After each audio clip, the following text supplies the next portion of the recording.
Então, reforçando aí,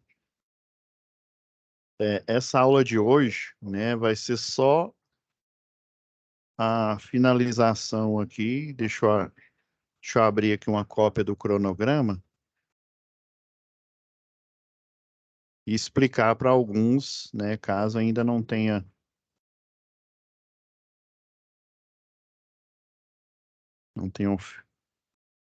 Deixa eu compartilhar aqui com vocês.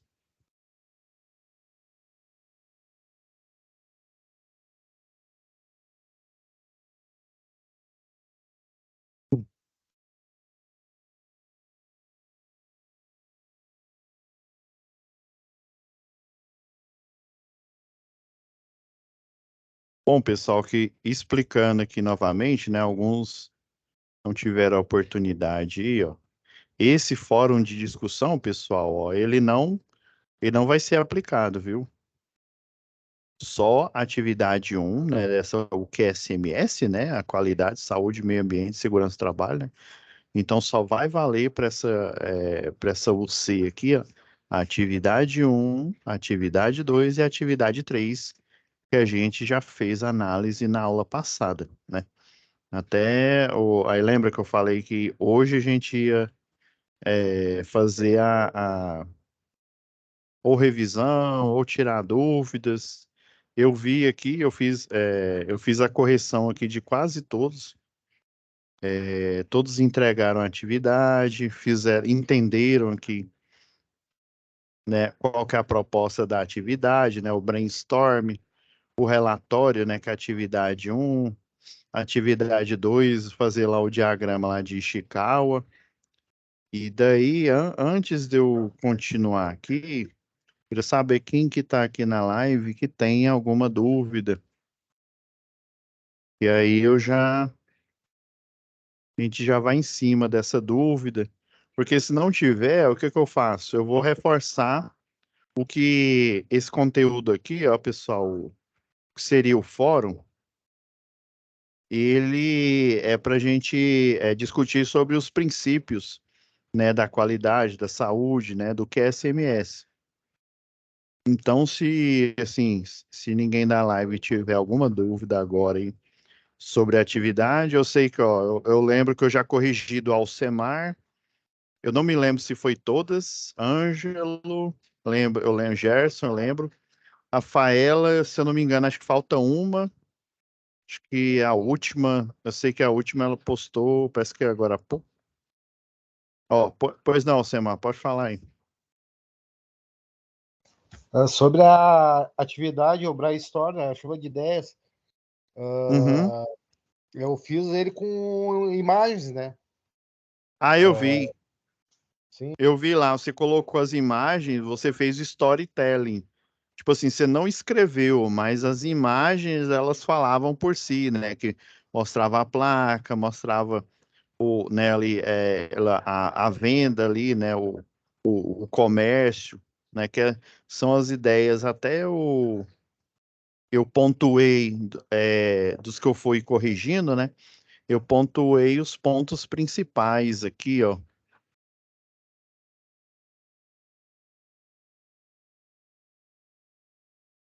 Não, não é esse, não, é o outro.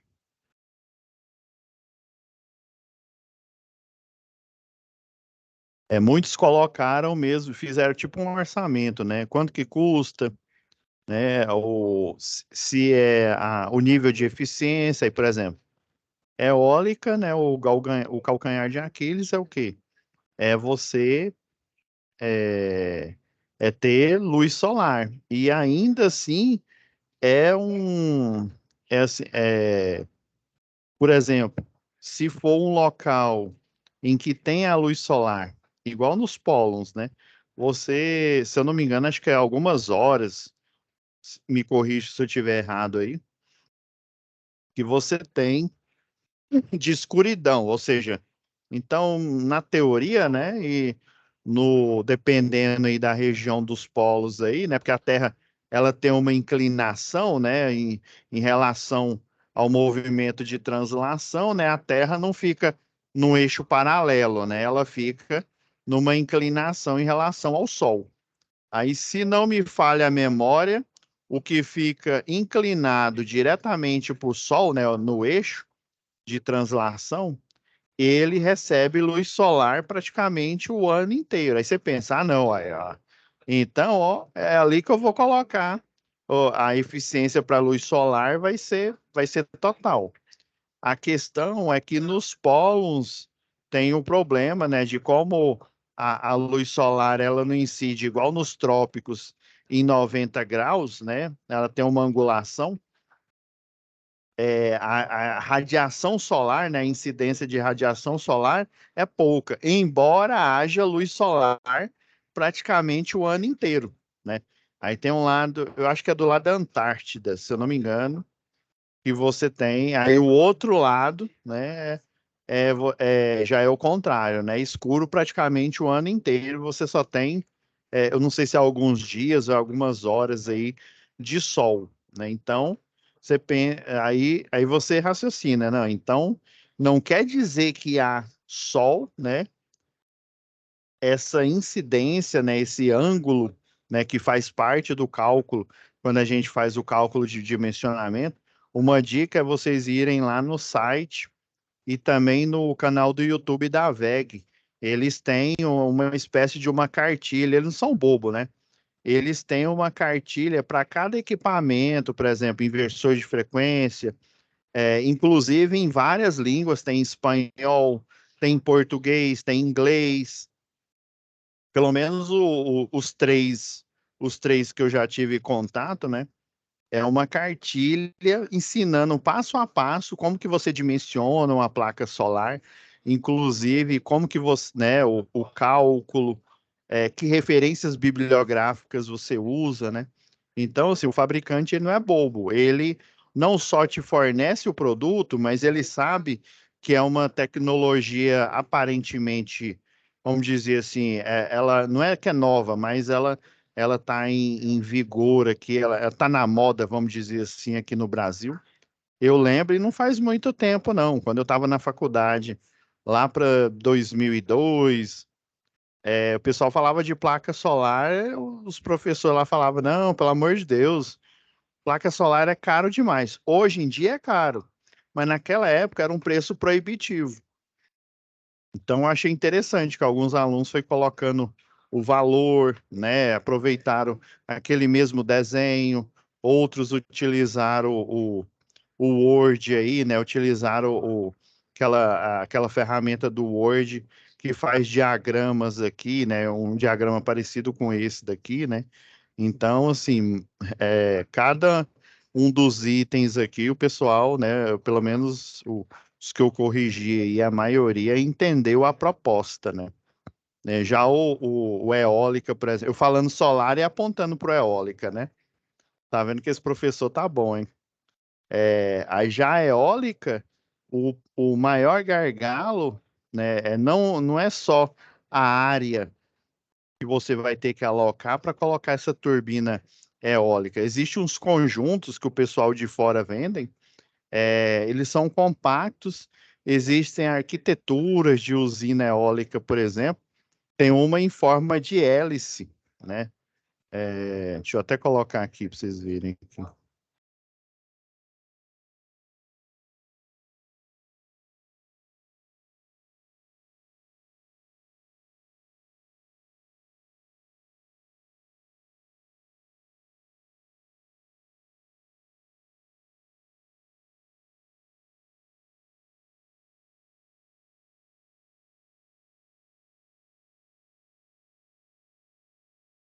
Mas essa aqui é a clássica.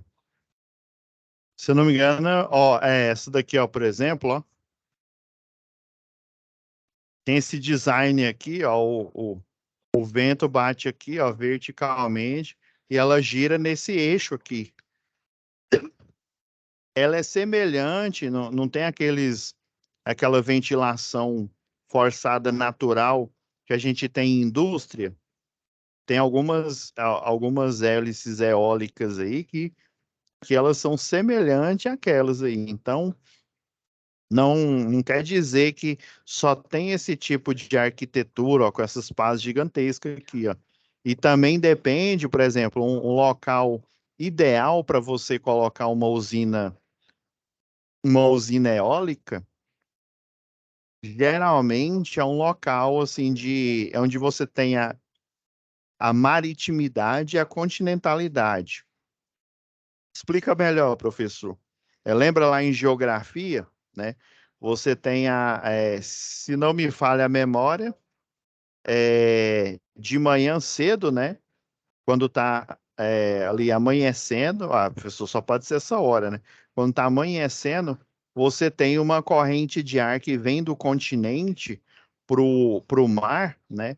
E daí, ou seja, nessa direção do continente para o mar, você tem um maior fluxo de ar.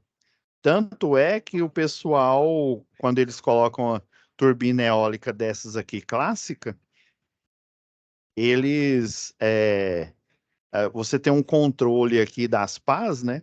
Aí, por exemplo, a fazenda eólica, geralmente eles colocam na encosta, e daí, por exemplo, na parte já de madrugada, né, no início da manhã, tipo umas 4 da manhã até meio-dia, vamos dizer assim, né? A continentalidade ela continua, né, no decorrer do dia. Isso mesmo, no decorrer do dia.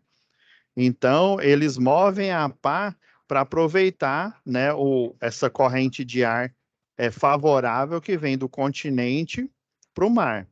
Já quando vai escurecendo, né, à noite, você tem a maritimidade. Aí a maritimidade faz o quê?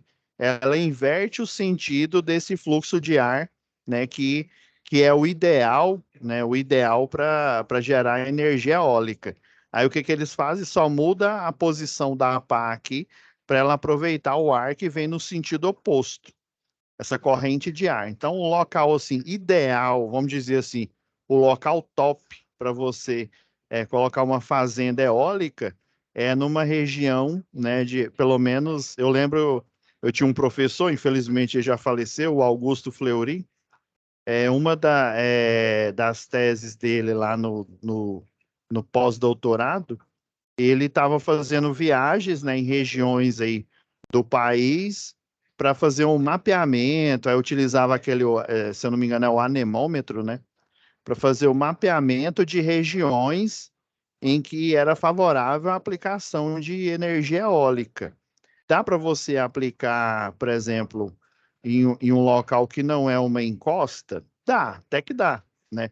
Mas aí você vai ter que lançar a mão o quê? De tecnologias alternativas aqui, por exemplo, uma posição, uma pá vertical igual essa daqui, né?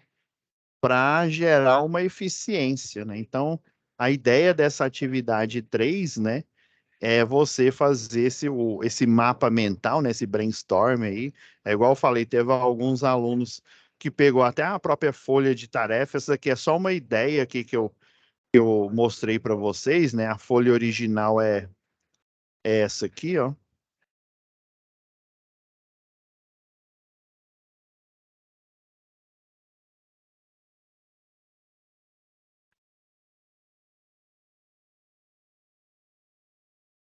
Aí teve alguns, né, que aí pegaram, recriaram esse mesmo design, colocaram, imprimiram, escreveram aqui, mas assim, a ideia é igual eu falei, é escolher uma dessas aqui e aí você ia explanar, né? Qual que é o custo, o índice de eficiência, a instalação. Aí, como são muitos itens, né? Por exemplo,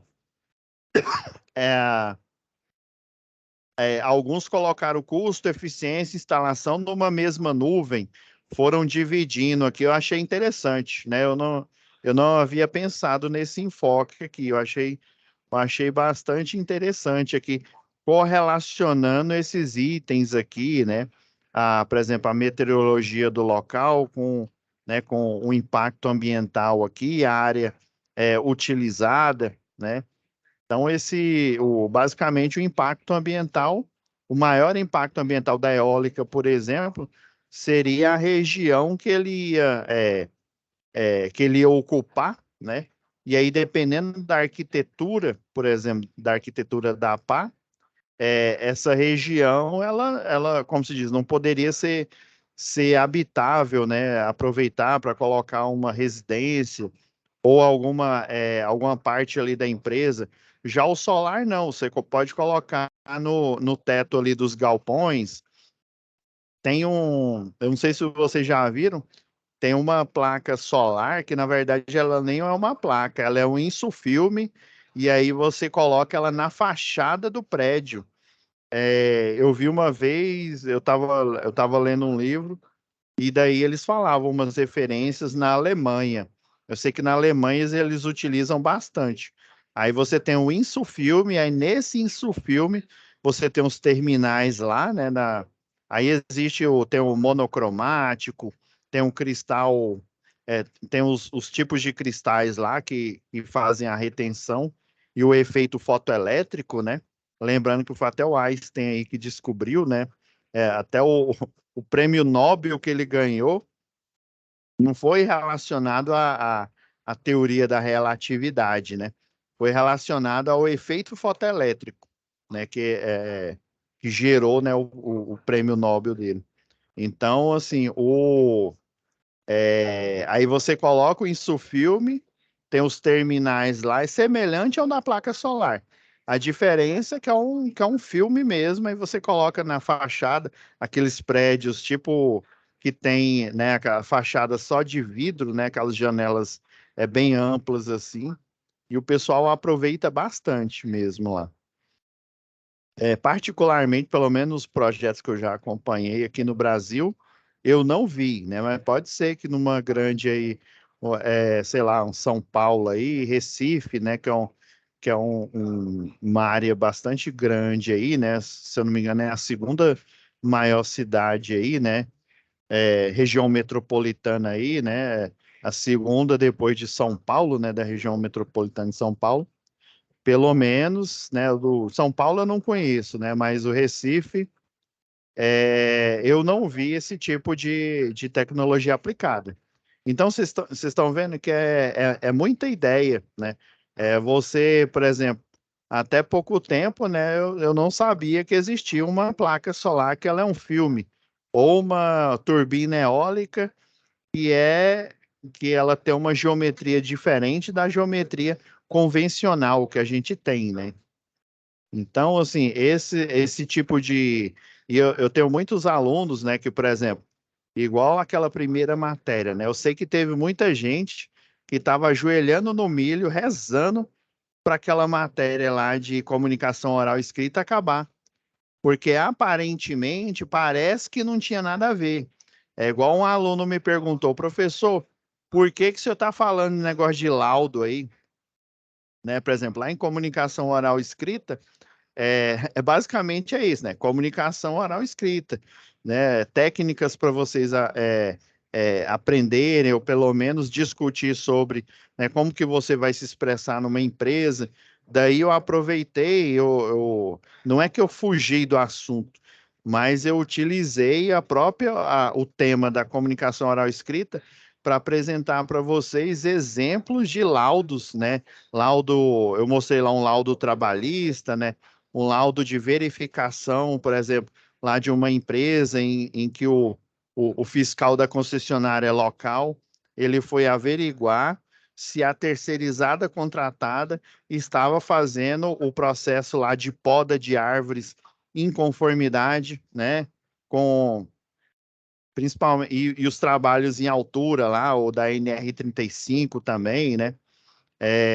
Tinha alguns lá que, se eu não me engano, eu acho que eu mostrei para vocês do espaço confinado, ou seja, tudo no que tange a comunicação oral escrita, só que é aplicado à parte burocrática, a parte de laudo, a parte de escrita, que normalmente ela é presente na eletrotécnica, no tecnólogo e na engenharia elétrica, né? Existe a parte óbvia, né, que é de cálculo, da gente dimensionar cabos, dimensionar proteções, né, mas existe também a parte técnica, essa parte, né, burocrática, por assim dizer, né, a parte de você se comunicar, essa parte aqui de meio ambiente, né, de você verificar as tecnologias existentes e que tipo de tecnologia eu vou aplicar, né, lembrando da situação de aprendizagem, né, é, que, é, que lembra que deu acidente lá, e daí a terceira atividade é o quê? É você ver uma solução para a fonte de energia alternativa, né? Né, ou seja, não substituindo, né, mas utilizando junto com a convencional, que provavelmente era de uma hidrelétrica, né? Tava havendo queda de energia, né? E você tinha que gerar uma solução, né? Então, assim, essa parte é importante da gente não só calcular, né? Não, como se diz, nós não sermos meros desenhistas, meros projetistas, meros calculistas, mas a gente também pensar, né? Abstrair sobre as soluções e a gente gerar um texto, gerar uma apresentação, expor essas ideias, né? O pessoal aqui que estava fazendo o brainstorm, né? É o pessoal que lá da CIPA, né? Da Comissão Interna de Prevenção de Acidentes, que faz parte lá em conformidade com a a NR5, né? Que aí poderia ser apresentado lá na CIPAT, né? Como um novo treinamento para o pessoal, mostrando lá, né? Para o pessoal, ó, a gente tem agora esse novo tipo, a gente vai aplicar, por exemplo, vamos escolher a solar aqui, e daí vamos colocar para eletrotécnicos, eletricistas, para fazer a implementação desse sistema. Depois que a gente fez essa tarefa aqui e a gente escolheu, né, o melhor nível de custo, a melhor eficiência, a instalação, né, a meteorologia do local, o impacto, né, ou seja, todos os pontos aqui do solar foi positivo. Daí apresenta aí para o SESMIT lá, né, que é o pessoal mais administrativo da empresa, e daí, né, o eletricista, o eletrotécnico, ele vai fazer o quê? Ele vai implementar aquilo, né, que vocês pensaram como uma solução. Porque no final das contas, pessoal, não se enganem, seja você um eletrotécnico, seja você um médico, um advogado, qual que é o seu trabalho no final das contas? O seu trabalho, seja você sendo um colaborador, um funcionário, ou você sendo o CEO da empresa, o seu trabalho é gerar soluções. Soluções dentro do quê? Dentro da sua área de atuação, né? Que no caso de vocês aí é eletrotécnica. Se fosse um advogado, né, para ele expor ali uma peça, seja trabalhista ou criminal, de um médico, um novo método de fazer uma cirurgia, uma neurocirurgia, né, menos invasiva, utilizando o Zeus, né, aquele robô lá que tem aquelas pinças minúsculas lá, né, ou seja, você não precisa abrir o serrátil do crânio, você só faz um furo para a câmera e tal. Então, assim, no final das contas, pessoal, é gerar soluções. E a proposta, né, dessa UC aqui é gerar soluções no âmbito, né, da segurança do trabalho, no âmbito, né, do meio ambiente, né, da conservação do meio ambiente.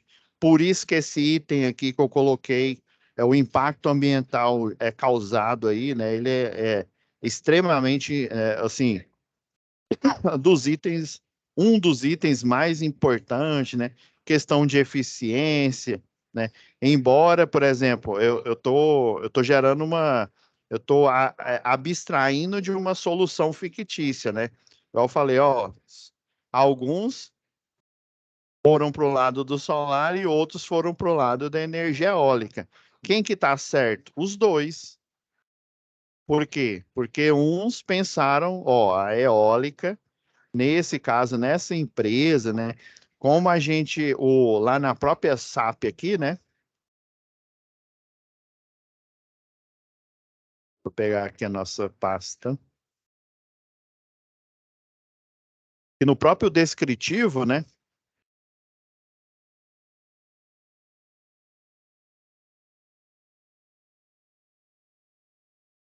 Ele, assim, como se já adiantando para vocês, né? Para a gente não ler novamente, ele não falou, né? O máximo que ele falou é que era uma empresa de fertilizantes, né? Capacidade produtiva, fertilizantes minerais, a fabricação de adubo, né? Então, assim, provavelmente é uma região tropical, né? Imagina você construir fertilizantes aí, sei lá, no Alasca da vida aí, né? Então, vocês estão vendo? A partir do texto aqui que foi criado, né, pelo DR do Senai, né, para gerar uma situação fictícia ou uma situação real, né, uma fictícia baseada numa situação real que você vai enfrentar no seu dia a dia profissional, né? Você vai gerar uma solução e dentro aqui nos parâmetros aqui você já vai pensando, ó, é produção de adubo, né? Então, pode ser que tenha um local aí de compostagem, né? A compostagem de quê? É de, né, já que está falando aqui de minerais, né? Poderia muito bem ser adubo orgânico, né? Na parte aí de aproveitamento de rejeito aí de fezes animais, né? Principalmente do gado, por exemplo, né? Eu já vi também eles aproveitarem do gado, porque era uma produção de uma fazenda que eu já visitei uma vez. Tinha gado leiteiro, gado de corte, né? Ou seja, a produção de fezes é gigantesca, né? Então, o insumo para compostagem que ele provavelmente vai ter é do gado, né? Eu já vi eles aproveitarem também de outros animais, né? De equinos aí, cavalos. Então, a partir, né, da amostragem desse problema, a gente vai conseguindo inferir, né, o que que dá para solucionar aqui, né, no que tange aí a energia elétrica aí no caso aqui. Assim, eles não dimensionaram, a única descrição da empresa foi essa aqui, né? Se tivessem dado mais detalhes, talvez, né? Se tivesse falado, é uma região chuvosa, aí ele poderia estar dando uma ideia aí, opa, uma região chuvosa, tem pouco sol, né, muito vento, opa, já tá, como se já estava dando uma dica, por exemplo, que a eólica seria mais favorável. E por aí vai. Alcemar, Ângelo, alguém tem mais alguma dúvida? E hoje, Ah, basicamente, eu a estava minha dúvida corrigindo. já Hum, foi sanada. aham, não, beleza. Beleza. Então, se vocês quiserem, eu passo uma revisão aqui na atividade. Eu já deixei meio que pré-aberto aqui. E na aula passada, né, a gente já falou já da. Então, vamos resumir aqui as três atividades. Agora eu acabei de resumir a terceira, né? Eu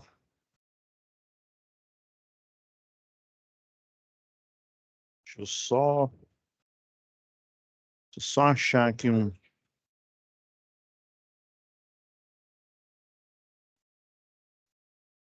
A maior dificuldade, talvez, de vocês, mas eu vi que na atividade 2, né, o pessoal se virou bem. Imprimiu a folha e achou melhor escrever, né? Só um minutinho, só registrar aqui rapidão.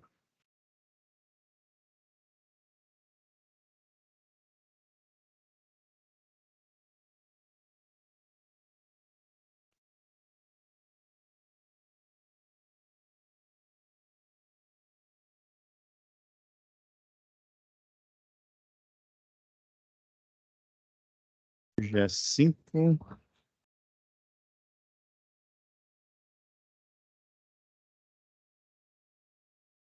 Beleza, pessoal. Só fechei aqui o registro de hoje.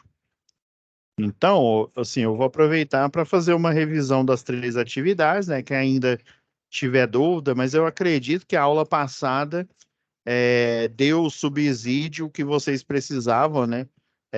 Para tirar algum, né? Como se diz, para conseguir fazer, né? As três atividades. Lembrando, né? Só recordando aqui, ó, o fórum. Aí, galera. O fórum de discussão, ó, ele não tá aqui, ó, para vocês enviarem, ó. Ó, peguei, abri aqui a turma de Gravataí aqui, ó. Ó, só tem atividade 1, envio da atividade 2 e envio da atividade 3, tá bom? Então, fórum de discussão, no caso, ele não tá carregado aqui, então por isso que eu descartei ele, tá?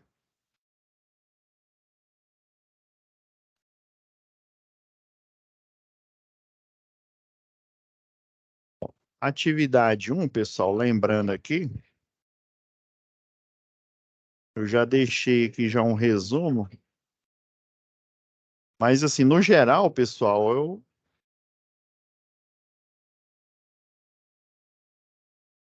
basicamente, né, em virtude da análise aqui, ó, na verdade não foi nem na primeira quinzena, né, foi no segundo dia da segunda quinzena que encontrou as não conformidades. Aí dentro dessas não conformidades aqui, ó, do item 6, né, até na correção eu pontuei todos os itens aí para tirar a dúvida, né, se houvesse uma dúvida, mas eu vi que o pessoal ficou ligado aqui, né, nessas dicas aí, ó.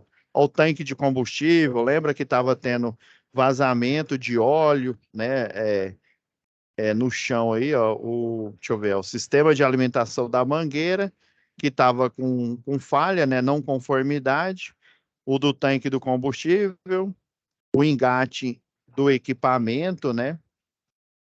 E a proteção das partes móveis lá da máquina, da linha lá de produção, né? Então, baseado, né? Por isso que eu coloquei essa resposta esperada aqui, ó, que foi identificada a não conformidade. E segundo, né, por exemplo, tem uma empresa aqui que eu já participei de uma perícia, né? A Goiás Açúcar e Álcool. O pessoal lá, né? Você tem o manual lá que chama Manual do Usuário. O que que é o Manual do Usuário? É um livro lá com regras do que os funcionários, aí esse livro, ele tem os capítulos, ou seja, por exemplo, se você trabalha na produção, se você trabalha lá no corte, na parte lá de beneficiamento de cana, né? Dependendo da sua função, existem regras que você tem que seguir, né? Então, esse livro, esse manual do usuário, tem todas as regras lá listadas, né? Para que você, né, para que você consiga fazer o seu trabalho. Inclusive, quem elaborou esse manual, a gente foi lá fazer a perícia até para, né, para validar, né? Quem elaborou foi o pessoal lá do SESMIT, junto com o pessoal da CIPA. Ou seja, em função na época chamava o PPRA, né? Hoje chama PGR, né? E aí a gente fez o levantamento, a gente não, né? O pessoal fez o levantamento, a gente foi só para validar, né? Eles fizeram o levantamento do chamado LTCAT, é o laudo técnico das condições ambientais. Aí, na época, o mapa de risco, né? Era o PPRA, hoje é o PGR, né? Daí eles mapearam, né, os ambientes, né, laborais de cada um, os riscos envolvidos, se tinha risco físico, risco químico. E uma das diretrizes assim, que aparecia em em todas as funções que tinha lá na Goiás Açúcar e Álcool, em todos, não tinha exceção. Até o pessoal que ficava lá na recepção, no computador, liberando a entrada, liberando a saída, todos. Se houver alguma situação de risco, né, em que impeça você de iniciar o seu trabalho, independente da sua função, era para parar imediatamente, ou seja, não era nem para parar, né? Quando eu falo parar, quer dizer que você já iniciou o seu trabalho, né? Era para o quê? Para não iniciar o trabalho enquanto essa não conformidade for sanada. Foi por isso que eu coloquei aqui, ó. Olha, foram identificadas não conformidades que apresentam risco grave e iminente de acidente, né, colocando em risco a integridade física do operador do equipamento. Aqui no caso era operador de equipamento, mas uma coisa que eu encontro em toda análise, né, de LTCAT de empresa aí, né, de manuais, né, do usuário, ou seja, manual do colaborador, né, da função, o que que ele deve observar, que tipo de equipamento de proteção ele deve utilizar, quais são as verificações para aquele tipo de equipamento específico, né? Independente, falava, ó, se você fez o checklist, né? Fez a inspeção visual, né? No caso aqui, o Caio foi fazendo a inspeção todo dia aqui, ó. E daí, no segundo dia da segunda quinzena, ele encontrou algumas não conformidades. Só o fato dele encontrar uma não conformidade, opa, enquanto não resolver essa questão aqui da proteção das partes móveis, né? Vamos supor que uma serra circular lá, uma policorte da vida lá, tá sem aquela parte, o alambrado, né? Opa, tá sem essa parte de proteção, né? Que evita que o disco, quando ele falha, ele seja, né, projetado, né, as partes dele no operador, por exemplo, ou até em outros locais, né, que houvesse um outro operador, né, a gente tem que ver as condições, né, o espaço laboral, a bancada, né, que ele opera, ou seja, que ele faz o seu serviço, né? Então, só o fato de achar uma não conformidade já é o suficiente para falar, para tudo, né? Aí é lógico, ele vai continuar fazendo aqui, porque pode ser que ele encontre outro, mas chegou essa primeira não conformidade, aquele, opa, ó, já avisa, ó, não pode continuar o serviço, não. Vou terminar o meu checklist, né? Os 26 itens, né? No caso dessa atividade aqui, né?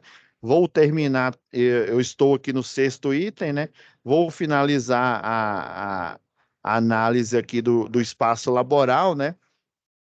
Depois que finalizar, caso eu encontre só seja essa ou outras aqui, vamos tratar cada uma aí com, né, com a solução, né, gerar a solução e só depois que vai poder o quê? Iniciar os trabalhos aqui. Foi nessa, como se diz, nessa pegada aqui que eu coloquei esse texto aqui. Eu vi que muitos, né, escreveram quase que, né, praticamente a mesma coisa, outros mudaram um pouco aí, mas a ideia, né, como se diz, a ideia não é mostrar o texto pronto para vocês. A ideia é vocês entenderem a mensagem, que não pode, né? Tem que fazer, dependendo aí da empresa que você trabalha, você faz uma verificação inicial, né? E aí o pessoal faz até aquele o DDS, né? O Diálogo Diário de Segurança, né? Faz essa verificação primeiro, fala, ó, pessoal, nem que seja para, por exemplo, lá na Ambev, o pessoal faz isso todo santo dia, né? Nem que seja para o, vamos supor, o engenheiro de segurança lá, o responsável, ou então o técnico de segurança lá, o chefe de equipe lá, o responsável. Nem que seja para ele chegar aqui, ó, pessoal, vocês estão, tá todo mundo reunido aqui, ó, vamos fazer o nosso DDS de hoje aqui. Fiz as verificações, não, fiz a inspeção visual, fiz algumas inspeções por ensaio, caso elas estejam dentro da lista, né? No caso, essa aqui é as 26, né? E não encontrei nenhuma não conformidade. Então, né, vocês estão agora oficialmente autorizados a iniciar as atividades de cada um, né, nos seus postos de trabalho. Ok, pessoal? Mais tarde a gente se encontra aqui nesse mesmo local. Às vezes o pessoal ia lá para a sala de reunião, às vezes eles se encontravam no horário determinado no pátio lá para fazer o DDS, né? Então aí depende, né? Depende do tipo de atividade. Todo santo dia você faz isso, né? Você faz o DDS, você faz um checklist de verificação de inspeção visual, inspeção por ensaio, e só assim você inicia a tarefa. Então, como se diz, a tarefa era apenas isso. É você finalizar, né? Dar o seu aval aqui, o parecer técnico em função, né? Dos itens que foram verificados aqui desse relatório desse item aqui. Então era isso, né? Falando, ó, colocando em risco, né? Desta forma, recomendo a paralisação imediata da máquina até que as condições de segurança sejam restabelecidas aí. né? Eu vi que um aluno colocou isso, ó, sejam restabelecidas. Beleza. Ou seja, restabelecida já explicou, né? Que voltar ao original de funcionamento. Ok, fechou. Uma maravilha. Alguma dúvida? Beleza? Vai Agora, pessoal, tranquilo. agora a atividade 2, que era, deixa eu ver qual que é.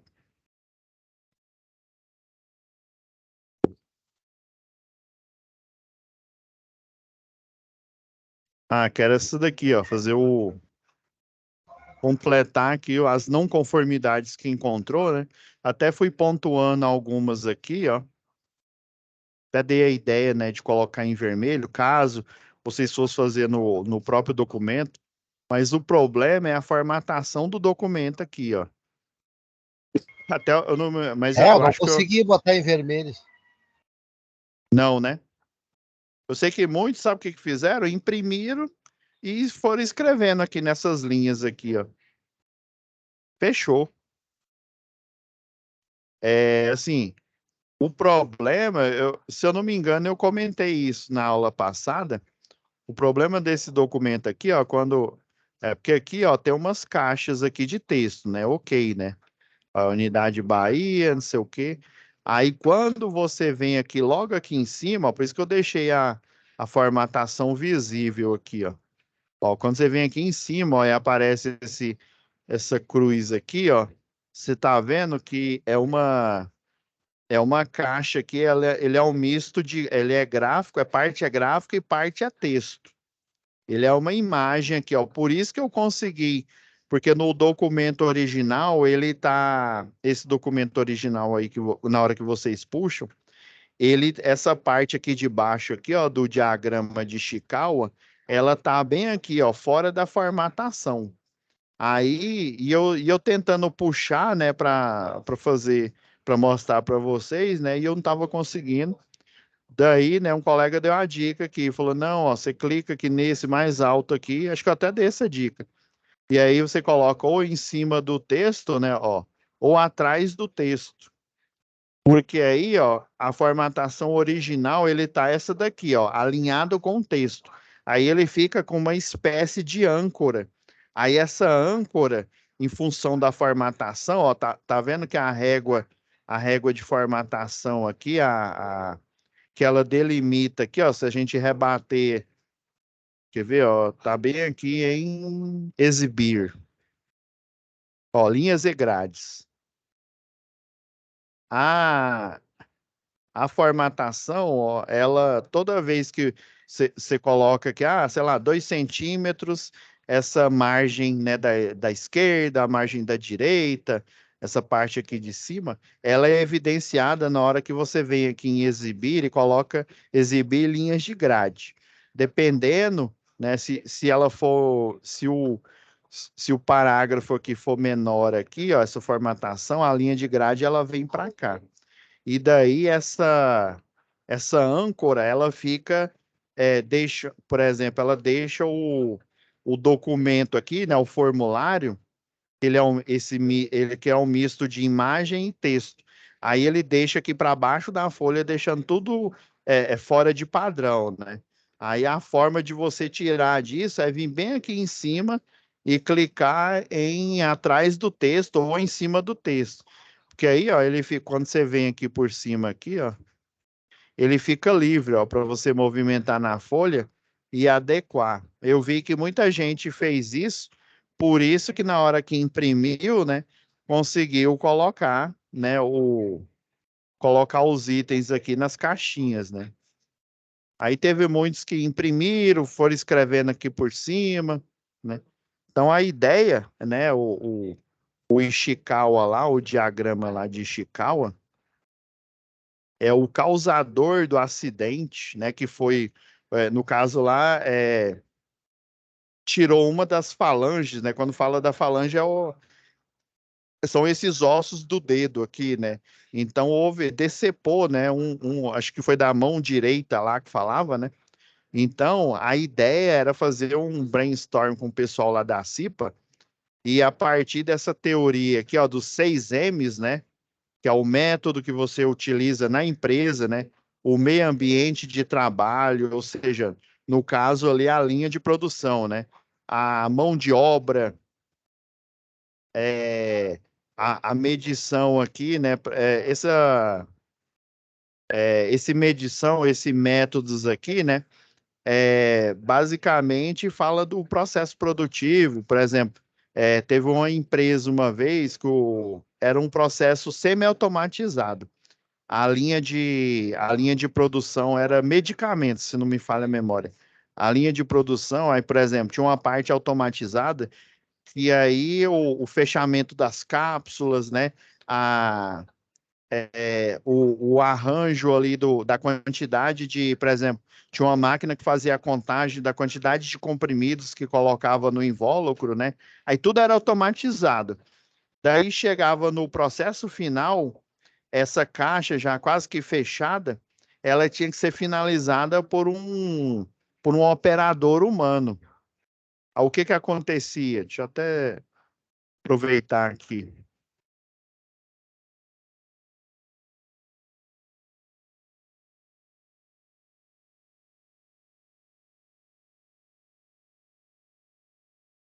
Aí, o que que acontecia aqui, ó? Aí tinha a esteira aqui, né? Aí vinha a caixa aqui com os medicamentos e ela já vinha aberta, né? Porque aí o processo automatizado, né? Colocava o invólucro aqui, enchia ele com os comprimidos e tal. Aí na parte final aqui da esteira, deixa eu colocar um ângulo mais fechado aqui.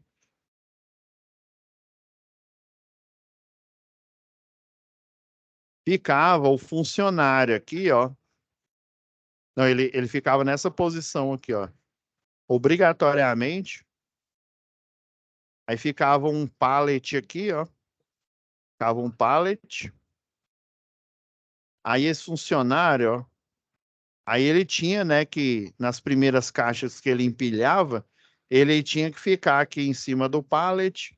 Chegava a caixa que ele finalizava ela, né, fechava e tal, fazia uma inspeção rápida, né, e aí empilhando essas caixas aqui, ó, né, fazendo o empilhamento aqui.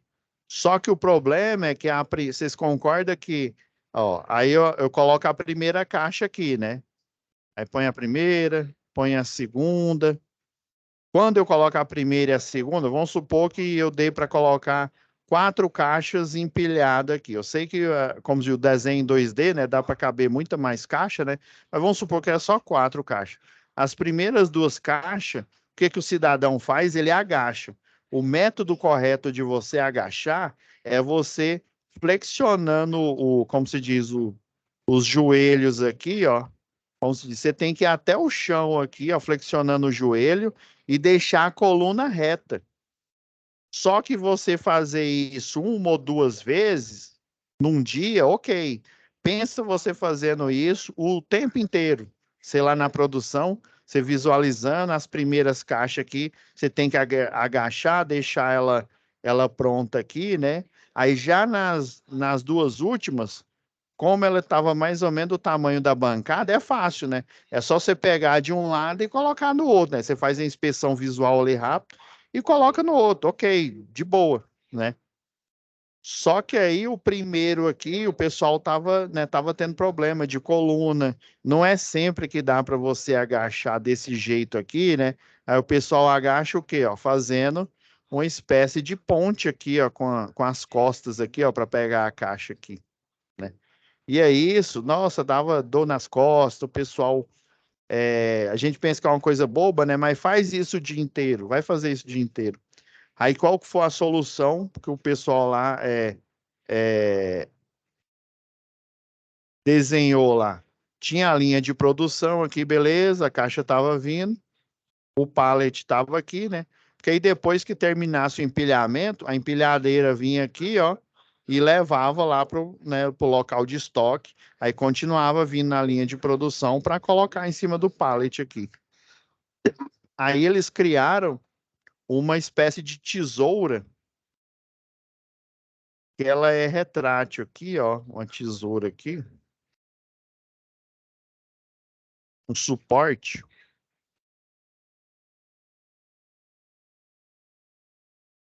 E aí ele ficava o quê, ó? No nível né, dessa linha de produção aqui, ó, onde a caixa estava vindo. Aí a primeira chegava aqui, ó, ele só colocava de lado, colocou a primeira, depois colocou a segunda. Daí, na hora que vinha a outra, essa tesoura aqui, ela diminuía e ficava na altura dessas duas caixas aqui, ó. A tesoura diminuía aqui, ó, em conformidade com que o peso, o empilhamento ia chegando aqui, né? Ela dava uma diminuída aqui, ó. Ainda bem que eu não sou projetista de linha de produção, né? Que senão eu ia passar fome, né?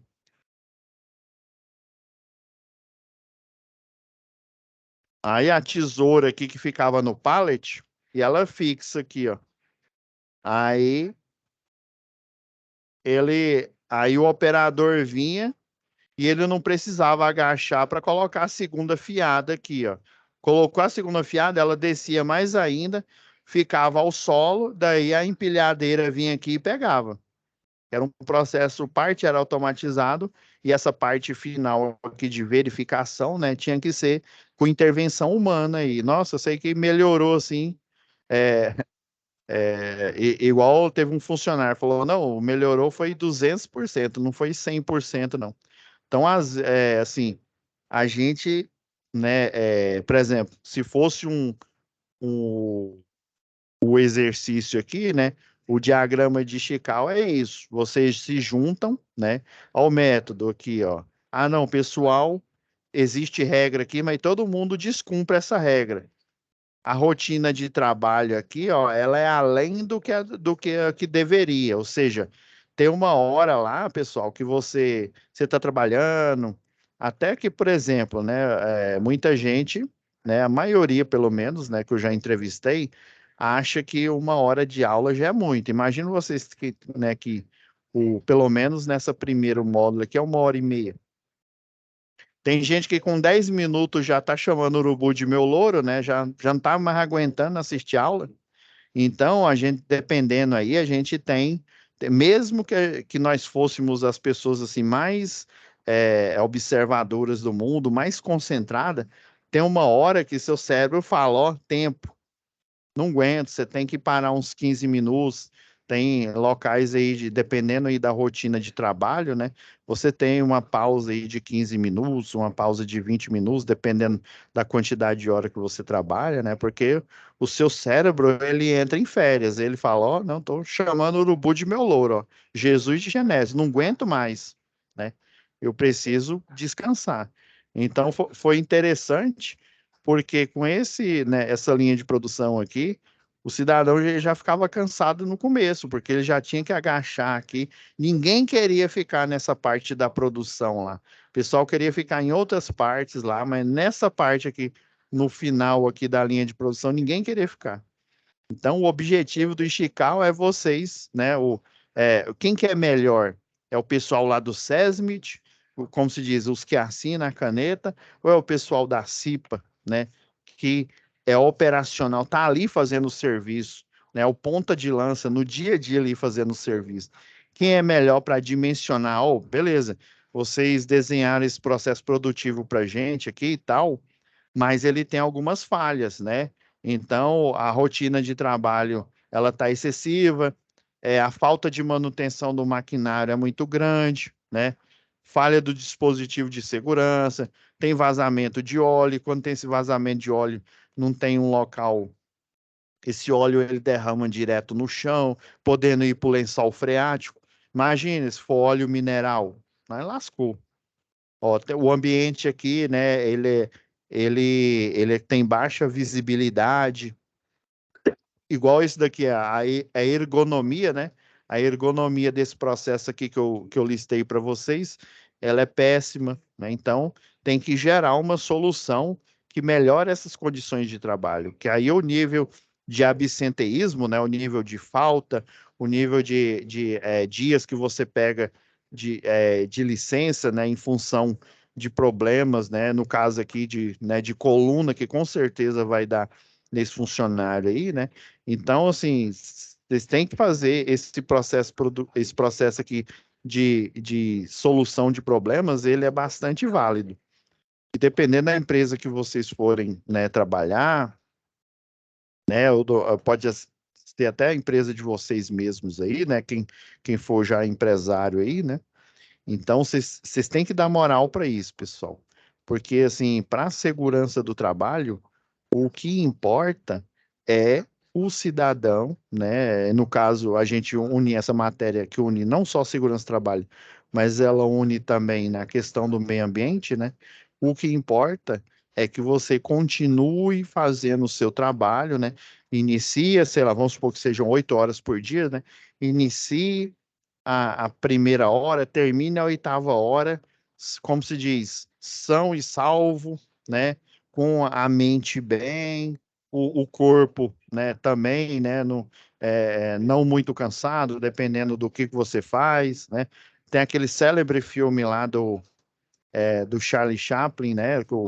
Que aí o cidadão fica lá na linha de produção e ele começa a entrar em parafuso, né? Ele começa a repetir os movimentos, porque ele faz o quê? Tanto esforço repetitivo, uma tarefa só, né? Pessoal lá tinha um pessoal, uma linha na parte aí de administração, né? Na parte aí da engenharia aí, que o pessoal, eles como não tinha algumas linhas de produção, elas não tinham tecnologia suficiente, ou seja, aquele trabalho tinha que ser repetitivo, eles faziam remanejamento. Aí, por exemplo, segunda-feira você trabalhava nessa parte da linha de produção, já terça-feira você trabalhava nessa outra, porque senão, se colocar o cara para trabalhar, ele não durava nem, segundo as estatísticas lá, o cara não durava, às vezes não durava nem uma semana, que dirá um mês. E daí o nível que de rotatividade aumentava demais, né? Ou seja, aí pensa, você toda semana, né? E já fica inviável, né? Toda semana ou todo mês você contratar, né? Uma leva de funcionários novo aí, né? Então, aí lembra que eu falei, no mínimo você custa o dobro do que estão te pagando para a empresa. Se você recebe 5.000, você custa, né, 10.000 para a empresa, com os encargos, né? Então, você custa o dobro, né, para aquela empresa. Então, já a eficiência no que tange aos processos administrativos também não, não, não é conforme, né? Então a gente tem que pensar, né? Fazer um brainstorm, pensar em soluções, né, eficientes para a gente poder manter o processo produtivo, né? E não onerar, né? Que muitos empresários aí pensam, ah, não, ó, a gente vai onerar aqui o capital, onerar que faz parte do capital, né, que são as ferramentas, os instrumentos, mas não pensa que também a força de trabalho, né, o ser humano ali que está naquela força de trabalho, ele também é um capital, né? Se você, por exemplo, eu vou pegar um trabalho que é bastante pesado e difícil, que é o trabalho do eletricista de distribuição, também tem o eletricista de linha viva. Se você não tiver ele, né, por exemplo, o dono lá da empresa, terceirizada, que pega o serviço, até a concessionária local mesmo, né? Se você não tiver o eletricista para ir lá em campo, né, tracionar cabos pesados, colocar, né, fazer o que eles chamam de plantar o poste, operar o guindalto hidráulico, né, operar o cesto aéreo, se expor àquele risco, né? Por exemplo, a periculosidade. O que que é a periculosidade? Em última análise, é um dinheiro que eles te pagam a mais, né? 30%, se eu não me engano. É um dinheiro que eles te pagam a mais para você correr aquele risco. Simples assim, né? Em vez, né, do dono da empresa ou, né, dos acionistas lá se exporem àquele risco para poder, né, pegar aquele serviço, ele vai contratar alguém e esse alguém que ele contrata, ele vai ser exposto a um risco.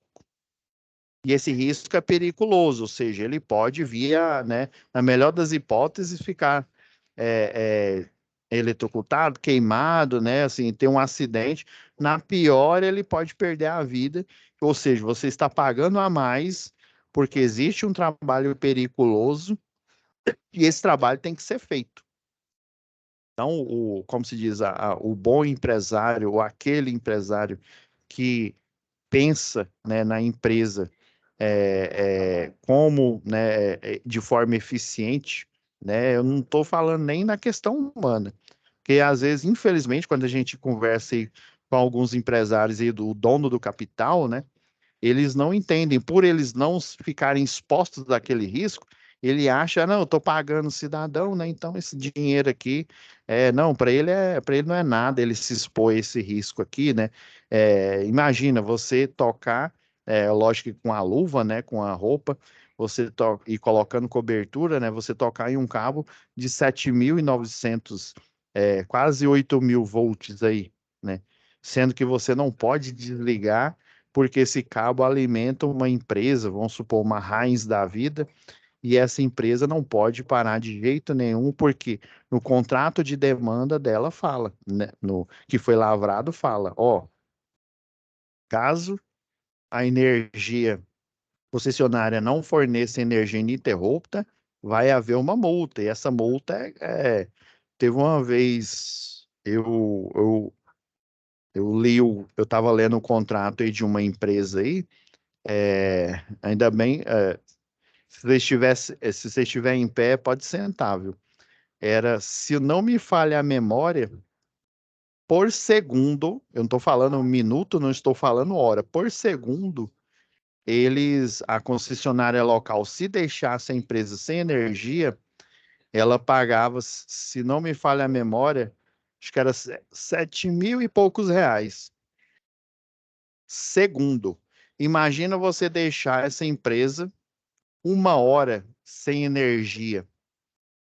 Lembrando que uma hora tem 3.600 segundos. Imagina 7.000 reais, a bagatela de 7.000 reais vezes 3.600. Vai dar uma grana violenta.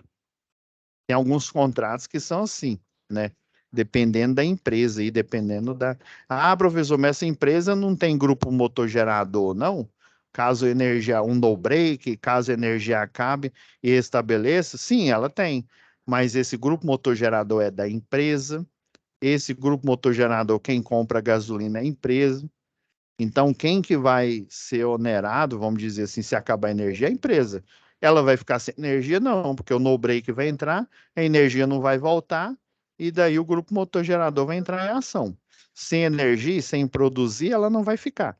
Só que, em função de ter um contrato de demanda, aí é que esse contrato de demanda, né, ele é bilateral, né? A empresa tem direitos e deveres, assim como a concessionária de energia tem direitos e deveres.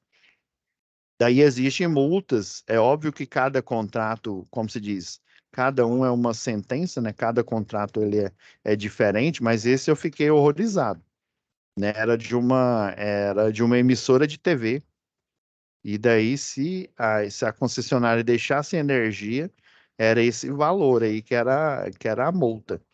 E aí, por isso que a terceirizada da concessionária local, ela, por exemplo, eles fazem um leilão, né, para uma licitação, né, para ver quem que vai assumir o serviço, né, porque antigamente era concessionária. Daí o que que acontece? Esse leilão aí, essa, ele é o quê? É um pregão, né? Esse leilão é um pregão eletrônico.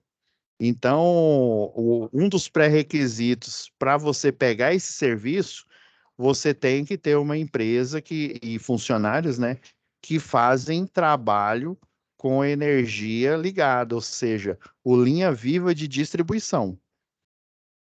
Essa empresa, essa licitação é específica para trabalhar nesses circuitos que eles chamam de circuito crítico.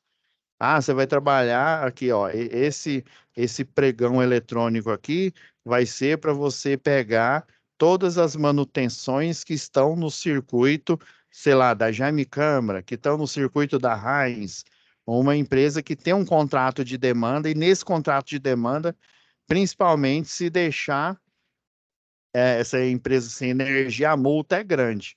Então, aí eles contratam uma terceirizada que é especializada em dar manutenção em linha viva de distribuição, isso se for na região é, municipal, né? Ou seja, dentro da cidade. Se for fora, aí dependendo da rede, se for distribuição, ainda é a linha viva de distribuição.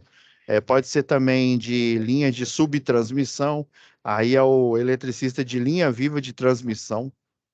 Pessoal, já é difícil a gente contratar um eletricista de linha viva de distribuição. Agora, o de linha viva de transmissão é mais difícil ainda. São os profissionais assim mais difíceis de contratar, porque requer experiência, requer pelo menos 2 anos você trabalhando para você pegar um, entre aspas, sem experiência. Ele tem que ter uma experiência de 2 anos trabalhando, né, com carteira assinada como eletricista de distribuição, que é o vulgo que ele chama lá de rede morta, né? Aí você aí depende das classificações, né? Aí você vai ser contratado, né, como, vamos dizer assim, eletricista de linha viva de distribuição júnior, né? Se você tiver experiência de 2 anos em eletricista de redes mortas.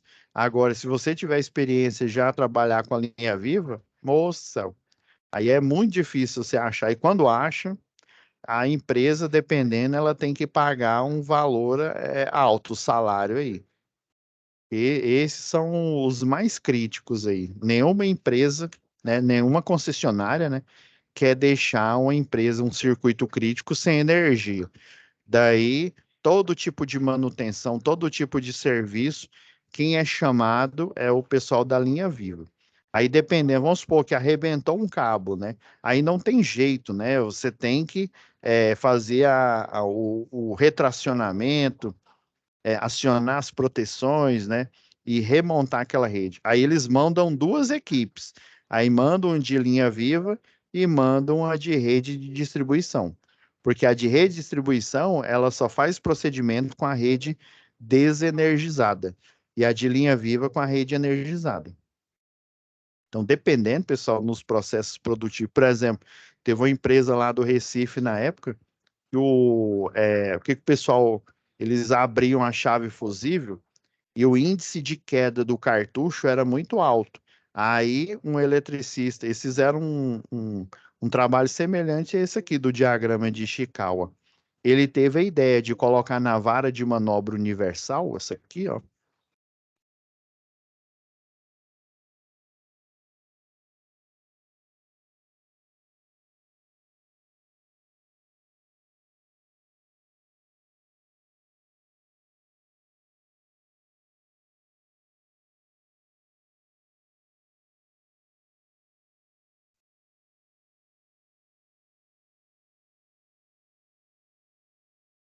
Opa, peguei umas imagens ótimas aqui.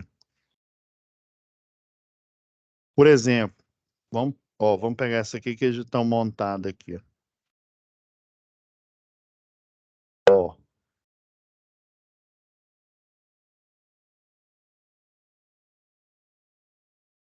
Tá vendo essa ponteira aqui, ó? Essa é a primeira ponteira universal.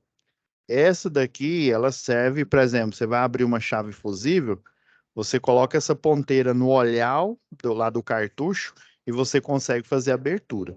Aí, antigamente, a ponteira universal, a única que existia era essa. Só que você abria e aí você vai na parte de trás lá do cartucho, com essa mesma ponta, você levanta o cartucho e você vai com a vara de manobra, né, mexendo aqui, trazendo ao solo. Nesse movimento, o que que acontecia? O cartucho caía, né? E aí ele poderia o quê? Fissurar, né? Poderia rachar. Aí você teria que trocar por um novo, na melhor das hipóteses, né? Então, o que que esse eletricista? Ele teve a ideia de colocar, não tem aqueles que a gente coloca em aquelas abraçadeiras metálicas. Ele teve a ideia de colocar uma abraçadeira lá da CIP, uma abraçadeira metálica que aí nessa abraçadeira metálica colocar um cordão aqui em forma, um laço, né? Aí esse cordão aqui, o que o pessoal fazia? Eles treinaram lá o procedimento, eles primeiro passavam esse cordão em volta no cartucho, aí só depois que eles retiravam o cartucho de lá de cima do poste. Aí, por exemplo, nesse movimento de abaixar o cartucho, o que que acontecia? Às vezes, a parte de baixo aqui do cartucho, ela escapulia da ponta aqui da ponteira, né? E daí ela ficava o quê? Ela ficava pendurada nesse laço aqui. Foi assim, eu poderia dizer que é um gato? Poderia dizer, mas foi uma solução que o pessoal fazendo um brainstorm lá achou.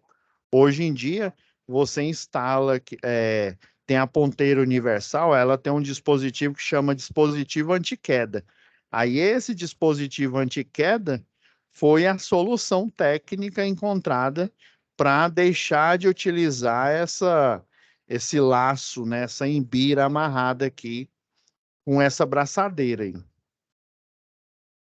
Isso que eu achei interessante. Então é isso, pessoal.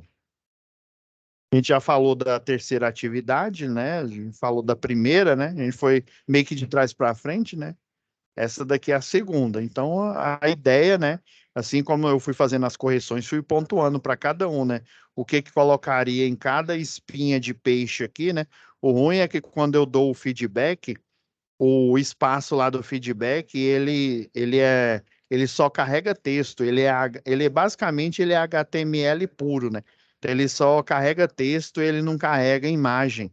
O ideal seria eu colocar uma imagenzinha lá para mostrar para vocês, né? Aí eu fui fazendo a descrição, né, na cabeça do peixe aqui, que é o acidente, e nas espinhas aqui que são, né, o que que provoca, né, por exemplo, no método aqui, né, descumprir o procedimento, que o que que acontece na empresa bastante, que está causando, que vai culminar na causa desse acidente, que no caso foi acho que era João, né, perder uma parte lá do dedo, lá da falange.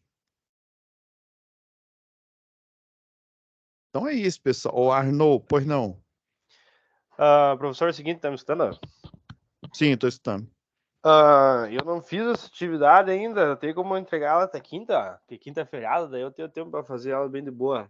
Moço, entrega. Pode ser? Deita o cabelo, pode entregar. Deita o cabelo. É igual eu falei para outros aí, professor, eu não consegui entregar. Eu falei, rapaz, enquanto você está conversando comigo, você está entregando essa atividade. Eu preciso que vocês entreguem o mais rápido possível para eu poder fazer os fechamentos aqui, pelo menos dessa última. Eu sei que eu corrigi muito, mas foi muitas mesmo de qualidade. Não, bem tranquilo, obrigado, professor. Uhum. Pode, manda aí que a gente corrige aí. Meu intuito é a gente finalizar todas essas correções para a gente poder fechar esse módulo ó, com todo mundo, né, em conformidade. Show de bola. Alguém tem mais alguma dúvida?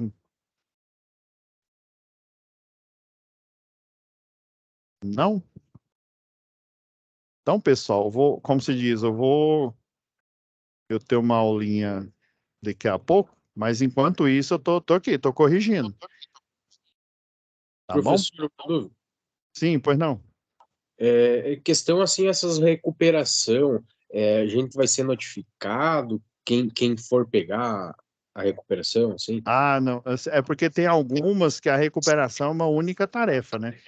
Outras, né, eu achei por bem, né, até recomendação do DR, né, do Senai, né, eu dar mais tempo para que você faça as suas atividades, né? Igual, por exemplo, lá em eletricidade, como era muita atividade, o pessoal achou por bem deixar uma única atividade para envio. Tirando a eletricidade, o ideal é que eu dar mais tempo para você fazer as atividades vigentes. É igual eu respondi, eu esqueci o nome do aluno, ele estava tentando entrar em contato comigo, né? Ele até falou com a Renata, daí ela me passou, né? E aí eu conversei com o aluno.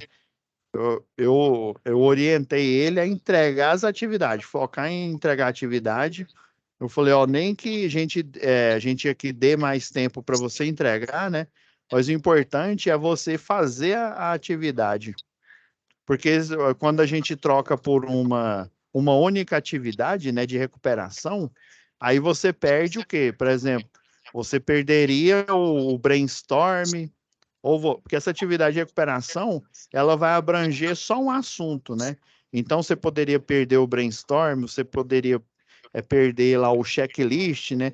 Aí vamos supor que a atividade de recuperação é só essa do Ishikawa, por exemplo. Aí você, o quê? Você só focaria nessa do Ishikawa e perderia a teoria dos outros, a oportunidade, né? Porque assim, aqui na aula, a gente, né, eu sei disso, né? Porque eu ainda hoje sou aluno, né? A gente praticamente não absorve nada.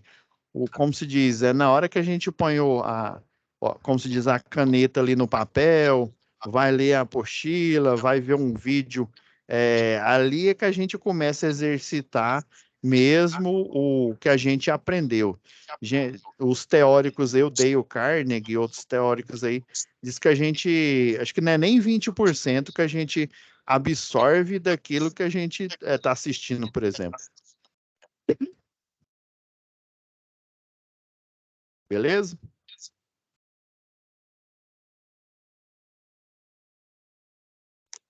Então, pessoal, eu vou fechando aqui, deixando renderizando e já voltar para as correções aqui, tá? Logo mais vai estar disponível para vocês aí lá no T2K, lá na plataforma de vocês, tá? Certo. Boa noite, professor. Boa noite, fiquem com Deus, pessoal. Não esqueça, pessoal, entrega. Se tiver fechado lá, conversa lá com a monitora e aí entrega as atividades. E aí, como se diz, vai ser só sucesso para você.